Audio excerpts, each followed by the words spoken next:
everybody, Miss Molly here for today's edition of First Chapter Friday. So our story today is Bernard Pepperlin, the Dormouse's journey from Wonderland to Manhattan, and this is by Cara Hoffman. So as we read the first chapter here, if you like what you are hearing and you'd like to finish the tale, give us a call or stop on by and we'll pull it for you. If you need another suggestion, let us know that too, and we'll pull something for you. All right, my friends, here we go. Chapter 1, A Swim in the Drink. The Dormouse had been trying hard to stay awake. First, he ate a sugar cube. Then, he pinched himself. Then, he tried climbing on top of the rickety table instead of sitting on his chair. The table was set for a tea party, and the cups and plates clattered as he moved past them. Crusts of toast were scattered over the white cloth, and in the center stood a blue china teapot decorated with a picture of 3 bridges and a winding river that led out into the river. He stood on a package of biscuits to look around, but couldn't see her anymore, the curious girl with long blonde hair that might have left the party when he'd nodded off. Daytime was hard if you were nocturnal, especially if it never ended. He's sleepwalking again, said the March Hare. Well, get him down, said the Hatter, before he steps in the butter. I'm awake, said the Dormouse. You always say that, said the March Hare, and it's rarely true. The Hatter poured a drop of tea onto the Dormouse's nose, and it burned like a little spark. He yelped, his whiskers stiffening, tears forming in the corners of his eyes. The Dormouse wished he'd gone with the girl. She was wearing a blue dress and a white apron, and floating beside her was a large cat. The cat had an elegant striped coat and was grinning from ear to ear, its teeth gleaming in the late afternoon sun. Or at least that's what he thought he'd seen. There'd been no sight of them now.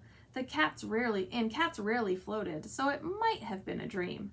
But dream or not, the Dormouse wanted to run after them. He wanted to walk out of the garden and down the lane, but he knew he couldn't make it past the front gate. None of them could. Because for the Dormouse and the March Hare and the Mad Hatter, time had stopped. They couldn't walk along a new path or meet a new person or go to a new place. The day that time stopped had started out fine. The Hatter was to sing at a party, but his song was so terrible, so loud and boring and long, that time itself became furious and walked out on them, forcing them to live forever at 1/2 tea time on Sunday afternoon. It wasn't so bad in the beginning. It was exciting even, because the Hatter's song, the sun was always golden, the roses never died, the brambles never need pruning. There were always scones to eat and buttered toast and delicious black tea with cream, and none of them, not the Dormouse, nor the March Hare, nor the Mad Hatter, had grown a day older or an inch fatter since 4 o'clock, August 14th, 1889. But very soon things changed. Few creatures ventured out to the garden to visit them at their long table, and without time, dreaming was the only way to leave the garden or have visitors or do anything new. Worst of all was being with the Mad Hatter. He bragged and stood on his chair in muddy boots. He spoke with his mouth full and guzzled all the tea, and there was no way to avoid him, sitting there at the same table in the same garden on the same day that could never, ever end. The Dormouse stood on his toes so he could see through the gate, but all he could see were the tips of the cat's ears and the girl's pale hair shining in the sunlight as she walked away. Then, a moment later, she took a sip from a tiny bottle and disappeared entirely. Why did she leave? The Dormouse asked. Well, she was no good at riddles, so she decided to go, said the March Hare. And songs, said the Hatter. She was no good at songs. The Hatter's skin was a ruddy pink, and his pale eyes bulged slightly beneath unruly gray eyebrows. He wore a top hat on his large head, which seemed enormous compared to his skinny body, and he was dressed as though he had just come from performing at a concert. He reached across the table for a slice of bread, used it to wipe a smear of raspberry jam off of his face, and then ate it. You of all people should not talk about songs, said the March Hare gravely. The March Hare was buck-toothed and easily startled. He spoke quickly, like most hares do, and he was used to making the best of a bad situation. He poured himself another cup of tea, spooning in 4 heaps of sugar and stirring vigorously. The Dormouse gazed out at the winding cobbled paths beyond the trees and flower beds. If only I could be alone, he thought, and take that path.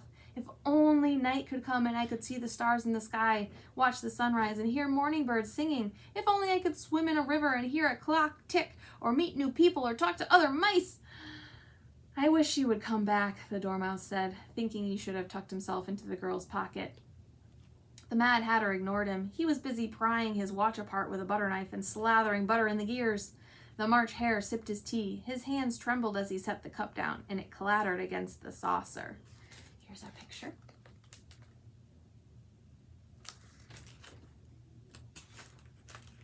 How much tea have you had? The Dormouse asked his friend drowsily. Since time stopped, said the March Hare. 56,575 cups. Why do you ask? The smell of roses and warm tea and milk made the Dormouse's head nod forward. He's falling asleep again, said the Hatter, pulling a pin from his hat to poke the Dormouse. He can't help it, said the March Hare. The door in Dormouse comes from the French word dormir, which means to sleep. The Hatter stuck the March Hare with the pin instead. The Dormouse heard his friend yelp, but he could barely keep his eyes open. His head nodded forward, and he sank into a little pool of honey that had gathered at the edge of his saucer. He needs more tea, said the Hatter, yanking the Dormouse toward the great blue teapot. Jerking awake and startled by the commotion, the Dormouse grabbed at whatever was in reach. Watch gear, sugar bowls, the edge of the tablecloth. He knocked plates and cup and silverware to the ground. Let him go, cried the March Hare, grasping the Dormouse's tail and trying to pull him away from the Hatter. The Dormouse kicked at each of them in turn, fighting with all his might to get free. At last, the Hatter grabbed the Dormouse around the waist. He lifted him high off the table and plunged him snout first into the scalding darkness of the steaming blue teapot. And then something truly remarkable happened. Instead of fighting and thrashing and squirming his way out of the teapot, as he'd done before, the Dormouse shut his eyes, pushed his head farther in, and began to swim with all his might. He swam away from the Mad Hatter and the March Hare, away from the garden, away from the table and the never-ending tea party. He plunged down and down, unable to feel the bottom of the teapot beneath his paws. Someone was still yanking his tail, but he swam harder until they lost their grip. He swam down, down, down, holding his breath. Soon the tea was no longer hot, but cold as ice, and his heart was beating fast in his chest. He opened his eyes, and the vast murky world swirled before him, green and cut through with rippling bands of light. A fish as large as the March Hare swam past, its scaly tail sliding along his side. He kicked, not knowing which way was up or down, pulled by the current and tumbling in the water, until he broke through the shining surface, coughing and gasping, and miraculously free.